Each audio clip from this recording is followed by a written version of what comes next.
صدهم دوهق دعا. اللهم اهدني فيه لصالح الأعمال، واقض لي فيه الحوائج والآمال.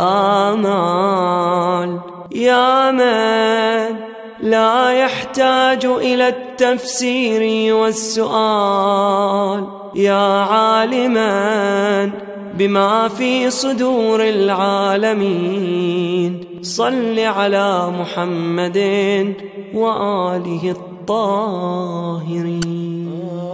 خدایا از کی دوه کر میں نیک عملن کن ہدایت، بے کر میں سیر آرزو تو حاجت روا.